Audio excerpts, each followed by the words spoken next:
Hello,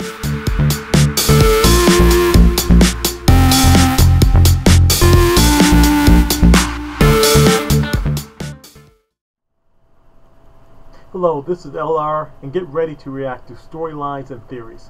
This is a segment of the show where you, the viewer, send in your theories to our topic and storyline of today.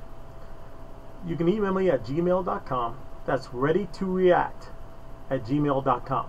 And I will take your emails, read some of your top ones next week's show, and I want to hear your theories and your reaction to the storyline of today, which is the DCEU and the Batman Legacy films. First, let's go into the Batman Legacy films. As you know, the Batman movie has been moved back to 2019-2020, which DC decided to do. The script wasn't right, and there was issue with Ben Affleck, and hopefully he's doing better now. But they decided, instead of doing Batman, let's do Nightwing. Obviously, they're in production, or getting ready to do production work on getting a Batgirl film together, with Joss Whedon directing it, which I think is a great choice if they're going to do that. And they're also doing the Gotham City Sirens.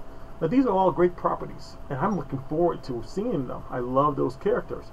But my concern is that these are all characters that exist because of Batman.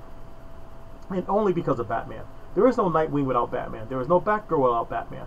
And there are basically no villains like Gotham City Sirens, Poison Ivy, Harley Quinn, and Catwoman.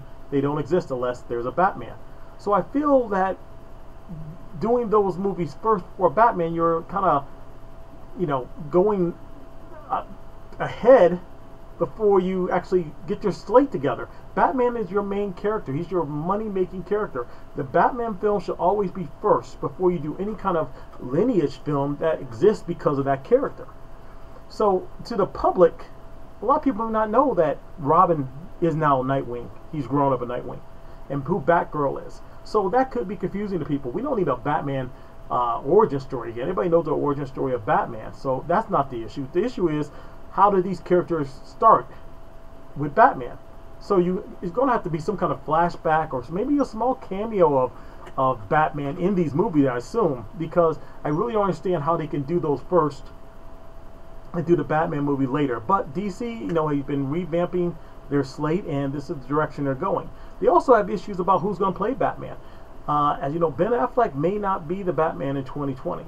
He's been in 3 films so far: Batman v Superman, Suicide Squad for a quick moment, and of course he's going to be in Justice League. And he looks fantastic in all the films. I mean, he is the definitive Batman. Michael Keaton was fantastic, but Ben Affleck is Batman. He does a great job of it. But if he leaves the franchise, all is not lost. Nobody thought Michael Keaton could play Batman. He did a good job. Val Kilmer, a worthy effort. Didn't hate his Batman. He did okay.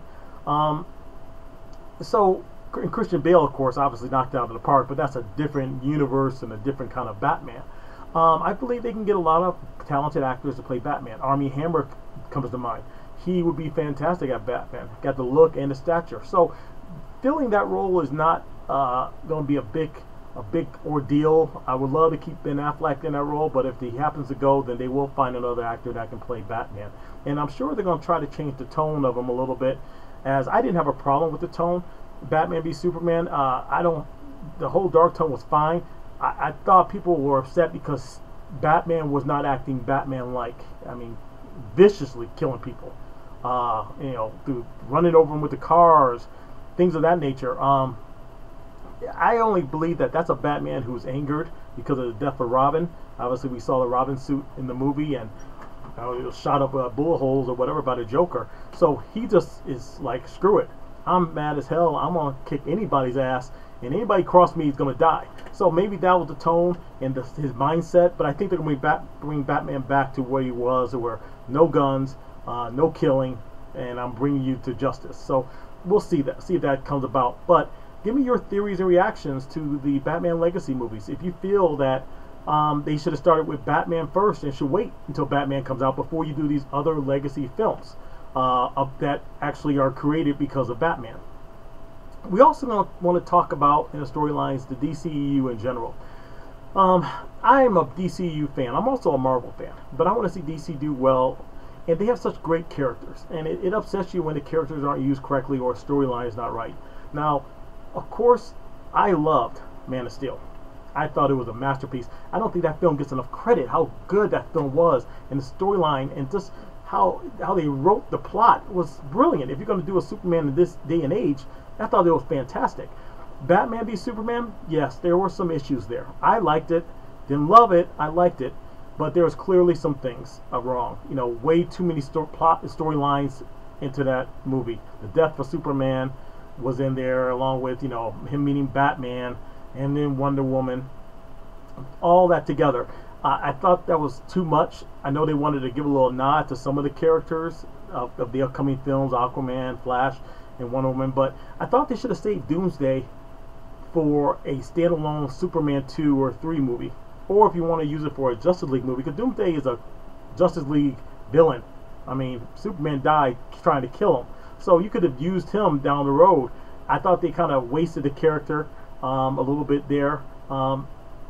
In addition, I thought I understand they wanted to have a conflict between Batman and Superman. I thought it was too much of a conflict. I thought they should have came together a lot sooner, had their difficulties knowing who each other was, but I just thought it was stretched on too far, and they kind of got away from another storyline that they really could have developed out of that, having them work together to discover something with LexCorp or something like that. I mean, it could have been a much better movie overall, I must say that. And I wish they had changed the title.